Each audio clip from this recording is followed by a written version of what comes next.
itself is a very, very powerful word. ತರಬೇತಿ ಮೇಲೆ ಒಂದು ಪುಸ್ತಕ ಬರೀತಾ ಇದ್ದೀನಿ, ಫ್ಯೂಚರ್. ಯಾಕೆ ಅಂದರೆ ಯಾವ ವ್ಯಕ್ತಿ ತರಬೇತಿಗೆ ಒಳಗಾಗುತ್ತಾರೋ, ತರಬೇತಿ ನೀಡುತ್ತಾರೆ, ಅವರಿಬ್ಬರಿಗೂ ಹೆಲ್ಪ್ ಆಗುತ್ತೆ. ನನ್ನ ಕೇಸಲ್ಲಿ ಟ್ರೈನಿಂಗ್ 10 ಲಕ್ಷ ಜನ ಟ್ರೈನಿಂಗ್ ಮಾಡಿರ್ಬೋದು, ಫಸ್ಟ್ ಬೆನಿಫಿಷಿಯರಿ ಯಾರು ಅಂದರೆ ನಾನು. ಆ ಬೆನಿಫಿಟ್ಸ್ನ ವ್ಯಾಲ್ಯೂ ಗೊತ್ತಿದ್ದು ನಾನು ಅಡಾಪ್ಟ್ ಮಾಡಿಕೊಂಡ್ರೆ ಮಾತ್ರ ನನಗೆ ಲಾಭ ಇರೋದು, ಅದರ್ವೈಸ್ ಅದು ನನಗೆ ಲಾಭ ಆಗೋದು. ನಾನು ಮಾರ್ಗದರ್ಶನ ಮಾಡ್ತಾ ಮಾಡ್ತಾ ಬೇರೆ ವ್ಯಕ್ತಿಗಳ ಸಾಧನೆಯನ್ನು ನೋಡ್ತಾ ನೋಡ್ತಾ ನನ್ನ ನಾಲೆಡ್ಜು ಕೇಪಬಿಲಿಟಿ ಕೆಪಾಸಿಟಿ ಜಾಸ್ತಿ ಆಗಿದೆ. ಅದಕ್ಕೆ ನಾನು ಶೇರ್ ಮಾಡ್ತಾ ಇದ್ದೀನಿ. So this has help me a lot ಅಂತ. Stop dreaming and start doing. ಇದನ್ನು ನನ್ನ ಮಾತಲ್ಲಿ ಹೇಳ್ತಾ ಬಂದಿದ್ದೀನಿ. ಬರೀ ಕನಸು ಕಾಣ್ತೀವಿ, ಹಾಗಿರಬೇಕು ಹೇಗಿರಬೇಕು ಅಂತೀವಿ, ಬಟ್ ಸ್ಟಾರ್ಟ್ ಡೂಯಿಂಗ್. ಏನೇ ಆಗಲಿ ಅದನ್ನು ಮಾಡ್ತಾ ಹೋಗಿ. Implementation, action is very very important. ಅದರ ಕಡೆಗೆ ನಾವು ಗಮನ ಕೊಡೋಣ. Every great achiever is inspired by great mentor. ನಾವು ಬೇರೆ ಬೇರೆ ಸಾಧಕರ ಅನುಭವ, ಸಾಧನೆಯನ್ನು ಗ್ರಾಫ್ ಮಾಡಿದಾಗ ಅವರೆಲ್ಲರೂ ಒಬ್ಬ ಗ್ರೇಟ್ ಮೆಂಟರ್ನ ಸಹಾಯ ಪಡೀತಾರೆ. ಅದರ ಅರ್ಥ ನಿಮಗೂ ಏನಾದರೂ ಈ ಹಂತದಲ್ಲಿಯೂ ಯಾರಾದರೂ ಒಬ್ಬರು ಮಾರ್ಗದರ್ಶಕರು ಬೇಕಂದರೆ ಈ ಗುಂಪಲ್ಲೇ ಯಾರನ್ನ ಒಬ್ಬರನ್ನ ಐಡೆಂಟಿಫೈ ಮಾಡ್ಕೋಬೋದು ನಾವು. ಅವ್ರೇನು ಸಂಬಳ ತಗೊಳ್ಳೋದ್ರಿಂದ ಫೀಸ್ ಏನು ಕೇಳಲ್ಲ. ನನ್ನ ಪ್ರಕಾರ ಎಕ್ಸ್ಟ್ರಾ ಫೀಸ್ ಏನು ಕೇಳಲ್ಲ. ಈಗ ನಾನು ಗೌರ್ಮೆಂಟ್ ಜಾಬಲ್ಲಿ ಇದ್ದಾಗ ಟ್ರೈನಿಂಗಿಗೆ ಫೀಸ್ ಚಾರ್ಜ್ ಮಾಡ್ತಾ ಇರಲಿಲ್ಲ. ಸಂಬಳ ಬರ್ತಾ ಇತ್ತು, ಕೊಟ್ಟಷ್ಟು ಇಸ್ಕೊಂಡು ಹೋಗ್ತಾ ಇದ್ದಾಗ. ಸೀರಿಯಸ್ಲಿ ನಿಮ್ಮ ಸುತ್ತಮುತ್ತಲೇ you can find your own mentor. ನಮ್ಮ ಸುತ್ತಮುತ್ತ ಇರೋರು ಯಾರೋ ಒಬ್ಬರು ನಮಗೆ ವಯಸ್ಸಲ್ಲಿ ಚಿಕ್ಕವ್ರು ಇರ್ಬೋದು, ದೊಡ್ಡವ್ರು ಇರ್ಬೋದು, ನೋ ಮ್ಯಾಟರ್. ನನಗೆ ಯಾರೋ ಒಬ್ಬರ ಮೇಲೆ ನಂಬಿಕೆ ವಿಶ್ವಾಸ ಇದೆ ಇದ್ದರೆ I can believe and find your mentor. And ಈ ಕೇಸಲ್ಲಿ ನಾನೇನು ಅಂದರೆ, ನನ್ನ ಕೇಸಲ್ಲಿ ನನಗೆ ಬೇಕು ಅಂದರೆ ನನಗಿನ್ನ ಗೊತ್ತು ಸೀನಿಯರ್ಸನ್ನ ಗೈಡ್ ಥರ ಕೇಳ್ತೀನಿ ನಾನು. ನಾಚಿಕೆನೇ ಪಟ್ಕೊಳ್ಳ. And if they charge also I pay and go and get the thing. ನನಗೇನೋ ಗೊತ್ತಿಲ್ಲ, I have to get the things done, ಮಾಡಬೇಕಷ್ಟೆ. ಸೊ ಅನೇಕರ ಸಾಧಕರ ಚರಿತ್ರೆಗಳನ್ನು ಓದಿದಾಗ ಸಾಧಕರ ಹಿಂದೆ ಒಬ್ಬ ಮಿನಿಮಮ್ ಒಬ್ಬ ಮೆಂಟರ್ ಇರ್ತಾರೆ. ಕೆಲವರಿಗೆ ಬೇರೆ ಬೇರೆ ಫೀಲ್ಡಲ್ಲಿ ಬೇರೆ ಬೇರೆ ಮೆಂಟರ್ ಇರ್ತಾರೆ. ಅದನ್ನು ನೋಡ್ಕೋಬೇಕು. The delicate balance of mentoring someone is not creating them in your own image, but giving them the opportunity to create themselves. ಇದು ತುಂಬ ಇಂಪಾರ್ಟೆಂಟು. ಇದುವರೆಗೆ ನಾನು ನನಗೇನೋ ಇಷ್ಟ ಆ ಥರ ಮಾಡಿ ಅಂತ ಯಾವ ಮೆಂಟೀಸ್ಗೂ ಹೇಳಿಲ್ಲ. I will show them the way, the direction. ಬೆಳಿಗ್ಗೆ ಕೂಡ ಚರ್ಚೆ ಮಾಡಿದ್ವಿ, ಅದನ್ನ ಇಲ್ಲೂ ಕೇಳ್ತೀನಿ. ಟೈಮ್ ಇಂಪಾರ್ಟೆಂಟಾ, ಕಂಪಾಸ್ ಇಂಪಾರ್ಟೆಂಟಾ? ಇದು ಕಂಪಾಸ್ ಅನ್ಕೊಳ್ಳಿ. ನಂಬರ್ 1 ಯಾವುದು? Time R compass? ಕಂಪಾಸ್ ಎಷ್ಟು ಜನ ಕೈಯುತ್ತೆ? ಓಕೆ, ಹೇಳಿ. ಟೈಮ್ ಎಷ್ಟು ಜನ ಕೈಯುತ್ತೆ? ಓಕೆ. ನಾನು I am A staunch lover of time because I am living with time management. ಬೆಳಿಗ್ಗೆ ಟೈಮ್ ಮ್ಯಾನೇಜ್ಮೆಂಟ್ನ ಚೆನ್ನಾಗಿ ಅರ್ಥ ಮಾಡಿಸಿದ್ದೀನಿ. ಈ ಸ್ಟೇಜ್ನೇ ಡೇಟ್ ಆಫ್ ಬರ್ತದ್ದು, ಇದು ಡೇಟ್ ಆಫ್ ಡೆತ್ ಅಂತ ಸ್ಟೂಡೆಂಟ್ಸ್ಗೆ ಅರ್ಥ ಮಾಡಿಸ್ತಾರೆ. ಆಮೇಲೆ ಅವ್ರದ್ದು ಈ ಕಾಲೇಜಲ್ಲಿರೋದು ಇಲ್ಲೆಲ್ಲೋ ಇದ್ದೀರಾ ಅಂತ ಮಾಡಿ ಮುಂದಿನ ಲೈಫ್ನ ಸರಿ ಮಾಡ್ಕೊಳ್ಳಿ ಅಂತ ಹೇಳಿದ್ರಿ. ಬಟ್ ಗ್ರೇಟ್ ರಿವಿಲೇಷನ್ ಆಯಿತು ನನಗೆ ಇತ್ತೀಚೆಗೆ ಯಾವುದೋ ನೋಡ್ತಾ. ನಂದು ಡೈರೆಕ್ಷನ್ ಸರಿ ಇಲ್ಲದಲ್ಲೇ ನನ್ನ ಟೈಮ್ ಏನೇ ಮ್ಯಾನೇಜ್ ಮಾಡಿದ್ರು. ಹಾಗಾಗಿ compass is the priority, time is the next priority. Both are important. So mentoring ಅಂದಾಗ ನೀವು ತೋರಿಸ್ಬೇಕಾಗಿರೋದು ಆ ಡೈರೆಕ್ಷನ್ ಮಾತ್ರ. Hey you can go in this way. ನೋಡಿ, ಆ ಊರ್ಗ ರೂಟು ಅಂತ ತೋರಿಸ್ತಿದ್ರಲ್ಲ ಹಿಂದೆ, ಹಂಗೆ ಮಕ್ಕಳಿಗೆ please go in this way, I feel that's good for you. But decision ಏನಲ್ಲ, 2-3 ದಾರಿ ಇತ್ತು. ಆ 2-3 ದಾರಿಗೂ ಈಗ ಆರ್ಟ್ಸು, ಸೈನ್ಸು, ಕಾಮರ್ಸು ಕನ್ಫ್ಯೂಷನ್ ಇರ್ತಾರಲ್ಲ, ಅವ್ರಿಗೆ 3 ಹೇಳ್ಬೋದು. ನೋಡಪ್ಪ ನಾನು ಹೇಳಿದ್ದೀನಿ, ನಿನಗೇನು ಇಷ್ಟ ಅದಕ್ಕೆ ಹೋಗುವುದು. ತುಂಬ ವೆರಿ ಪವರ್ಫುಲ್ ಸೆಂಟೆನ್ಸ್ ಇದು. Giving them the opportunity to create themselves. ಅಪ್ಪ ಅಮ್ಮ ಏನು ಮಾಡ್ತಾರೆ, ಅವ್ರು ಇಂಜಿನಿಯರ್ ಆಗೋಕ್ಕಾಗಿರಲ್ಲ, ನೀನು ಹೋಗು ಇಂಜಿನಿಯರ್ ಆಗ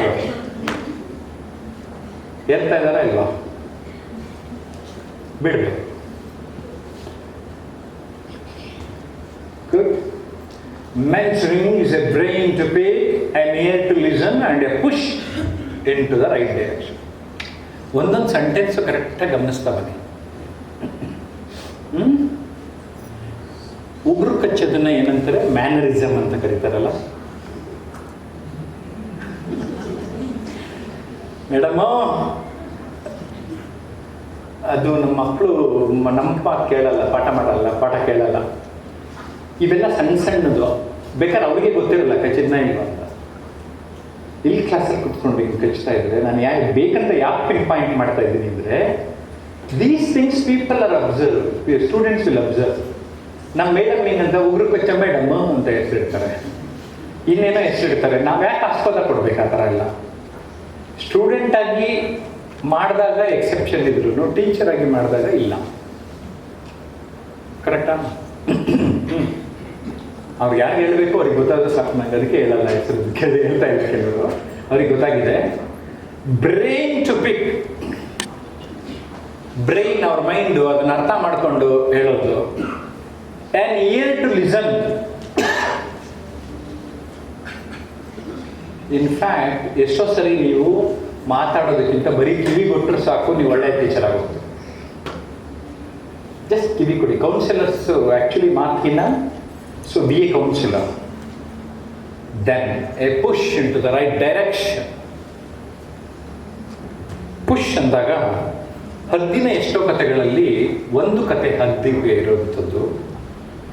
ತಾಯಿ ಹದ್ದು ಬೆಟ್ಟದ ತುದಿಯಲ್ಲಿ ಮರಿ ಹದ್ದನ್ನು ಕರೆದುಕೊಂಡು ಹೋಗಿ, ತಾಯಿ ಹದ್ದು ಹಾರಾಡುವುದನ್ನ ಮರಿ ಹದ್ದಿಗೆ ಕಲಿಸೋದಕ್ಕೆ ತಳ್ಳಲೇಬೇಕಂತೆ. ಬಟ್ ಒಂದ್ಸರಿ ಅಮ್ಮಂಗೆ ಅನ್ಸುತ್ತಂತೆ, ನನ್ನ ಮಗ ರೆಕ್ಕೆ ಬಿಚ್ಚಲಿಲ್ಲ ಅಂದರೆ ಸತ್ತೋಗುತ್ತಲ್ಲ ಅಂತ. ಎಲ್ಲರಿಗೂ ಅನ್ಸುತ್ತೆ. ಎಂಥ ಅಮ್ಮಂಗೂ ಫಸ್ಟ್ ದಿನ ರೋಡಿಗೆ ಸೈಕಲ್ ಕೊಟ್ಟು ಕಳಿಸ್ಬೇಕಾದ್ರೆ ಇವ್ರಿಗೆ ಜೀವ ಹೊಡ್ಕತ್ತಾ ಇರ್ತದೆ. ಅದು ಈ ರೋಡು ಬೆಂಗಳೂರು ಎಲ್ಲಪ್ಪ ಹೇಗೆ ಅಂತ ಯೋಚನೆ ಮಾಡುತ್ತೆ.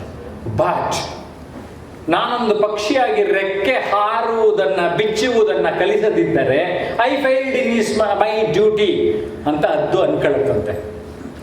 ಆವಾಗ ಮುಲಾಜಿಲ್ದಲೇ ಪುಷ್ ತಳ್ಳುತ್ತೆ, ಅದು ರೆಕ್ಕೆ ಬಿಚ್ಚಿ ಹಾರ್ತವೆ. ಸೇಮ್ ವೇ ಸ್ಟೂಡೆಂಟ್ಸ್ಗಳು ಇವತ್ತು ಹಾರೋದಕ್ಕೆ, ರೆಕ್ಕೆ ಬಿಚ್ಚೋದಕ್ಕೆ ಒದ್ದಾಡ್ತಾ ಇರ್ತವೆ.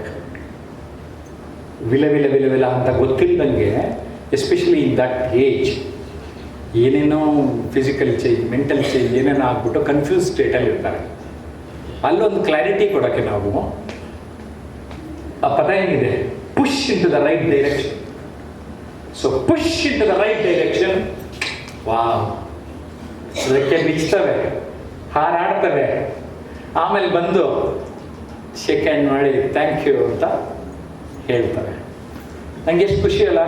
IAS ಆದೆ, ಒಬ್ಬರು MLA ಆದವರು, ಸರ್ ನಾನು ಗೆದ್ದ ತಕ್ಷಣ ನಮ್ಮ ಮನೆ ದೇವ್ರು ನೆನೆಸ್ಕೊಂಡೆ, ಆಮೇಲೆ ನಿಮ್ಮನ್ನು ನೆನೆಸ್ಕೊಂಡೆ ಅಂದ್ಬಿಟ್ರಿ ಒಂದು ಸ್ಪೀಚಲ್ಲಿ. ಹೆಂಗನ್ಸುತ್ತೆ ಅವಾಗ? ಈಗ ಅವ್ರು 30 MLA, ಒಂದು ಬೋರ್ಡ್ ಚೇರ್ಮನ್. ನಾನು ದೇವ್ರನ್ನ ನೆನೆಸ್ಕೊಂಡೆ, ನೆಕ್ಸ್ಟು JP ಸರ್ನ ನೆನೆಸ್ಕೊಂಡೆ. Sir you given so much of confidence ಅಂದರು. ಹಿಂಗೆ ಅನಿಸ್ತದಲ್ಲ, ಫೀಲ್ ಆಗ್ತದಲ್ಲ. Good. One of the greatest value of mentors is the ability to see ahead what others cannot see and to help them navigate a course of their destination. ಅದಕ್ಕೆ ಇವೆಲ್ಲ ಬೇರೆ ಬೇರೆಯವರು ಹೇಳಿರೋ courts, but ತುಂಬ ಅರ್ಥಪೂರ್ಣವಾಗಿ ಹೇಳಿದ್ದಾರೆ. ನಾನು ಅದಕ್ಕೆ ಮೆಂಟ್ರಿ ಅಂತಲೇ ಸಪ್ರೇಟ್ ಸಬ್ಜೆಕ್ಟ್ ಇಟ್ಕೊಂಡು ಇವತ್ತು ಪಾಠ ಮಾಡ್ತಾ ಇದ್ದೀನಿ. ಬಿಕಾಸ್ ನೀವು ಆಲ್ರೆಡಿ ಲೆಕ್ಚರರು, ಟೀಚರ್ ಗೊತ್ತು.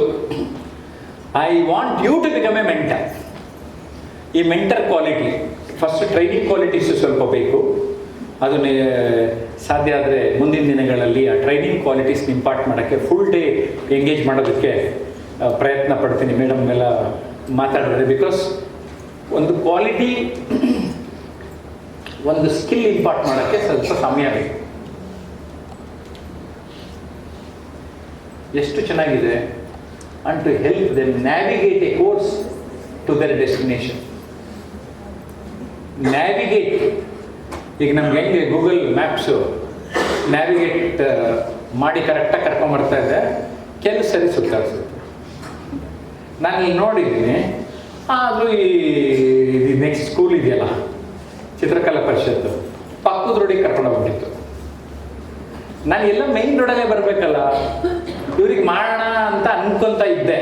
ಫೋನು ಒಂದೊಂದು ಸಾರಿ ಎಡವಟ್ಟಾಗುತ್ತೆ. ನಾವು ಗೈಡ್ ಮಾಡ್ಬೇಕಾದ್ರೆ ಒಂದೊಂದು ಸಾರಿ ಎಡವಟ್ಟಾಗುತ್ತೆ. ಬಟ್ ಅಟ್ಲೀಸ್ಟ್ ಏನಾಗಿರುತ್ತೆ, ಒಂದು ದಾರಿಗೆ ಹತ್ರಕ್ಕೆ ಹೋದ್ಬಿಟ್ರೆ ಹುಡ್ಕೋದು ಸುಲಭ. ಕರೆಕ್ಟಾ? ಅದು ಬೇರೆ ನಾನು ಆ ಕಡೆ ತೋರಿಸಿದ್ರೆ ಸುತ್ತಾಕಿ ಹಂಗೆ ಹಿಂಗೆ ಸುತ್ತಾಕೊಂಬಂತೆ ಯಾರೋ. ನನಗೆ ಯಾವುದಕ್ಕೂ ವಾಪಸ್ ಬಂದ್ಬಿಡೋಣ ಅಂತ ಮೈನ್ ರೋಡಿಗೆ ಬಂದು ಇನ್ನೊಂದ್ಸರಿ ರಿಫ್ರೆಶ್ ಮಾಡಿದೆ. ಅವಾಗ ಸರಿಯಾಗಿ ತೋರಿಸ್ತು, ಕಾಣಿಸ್ಬಿಡ್ತು. ಜಸ್ಟ್ ಇವತ್ತು ಬೆಳಿಗ್ಗೆ ಒಂದೊಂದು ಸರಿ ಗೂಗಲ್ ಎಡವಟ್ ಆಗಿಲ್ಲ, ಮಾಡ್ತಾ ಇದೆ. ಒಂದು 1%, 2%. ಬಟ್ ಅದರ 98% ಕರೆಕ್ಟಾಗಿ ಕರ್ಕೊಂಬರ್ತಾ ಇದೆ. ಇದೇ ಮುಂಚೆ ಇಮ್ಯಾಜಿನ್ ಮಾಡ್ಕೊಂಡ್ರೆ ಗೂಗಲ್ ಮ್ಯಾಪ್ ಇಲ್ಲದೆ ಇದ್ದಾಗ ಅಲ್ಲಿ ರೋಡಲ್ಲೆಲ್ಲ ನಿಲ್ಲಿಸಿ ಎಲ್ಲೋಗುತ್ತೆ ಕೇಳಿ ಅವರು ಹೇಳಿ ಸುತ್ತಾಗ್ಬಿಟ್ಟು ಅನುಭವಿಸಿದೀವಿ ನಾವೆಲ್ಲ. ಯಾಕೆಂದ್ರೆ ಇವೆಲ್ಲ ಕಣ್ಣಾರೆ ನೋಡ್ಕೊಂಡ್ ಬಂದ್ಬಿಟ್ಟಿರೋರು. ಮೊಬೈಲ್ ಇಲ್ಲದೆ ಇರೋ ಕಾಲದಿಂದ ಬಂದಿರೋರು ಇಲ್ಲಿ ಹೆಚ್ಚಿನ ಜನ. ಏನು ಅನಿಸ್ತದ ಅವಾಗ? We are seen life actually so much of change. Earlier 25 ವರ್ಷದಲ್ಲಿ ಚೇಂಜ್ ಆಗೋದು ಒಂದು 2 ವರ್ಷದಲ್ಲಿ 3 ವರ್ಷದಲ್ಲಿ ಚೇಂಜ್ ಆಗೋಗ್ತದೆ. ಟ್ರೆಮೆಂಡಸ್. ಆ ಫಾಸ್ಟ್ಗೆ ಮ್ಯಾನೇಜ್ ಮಾಡೋಕ್ಕೆ ಯಂಗ್ಸ್ಟರ್ಸ್ಗೆ ಗೊತ್ತಾಗ್ತಾ ಇಲ್ಲ ಅಂತ ಅನಿಸಿದೆ ನನಗೆ. ಹಿಂದೆ ಎಲ್ಲ we use to balance life ಅಂದರೆ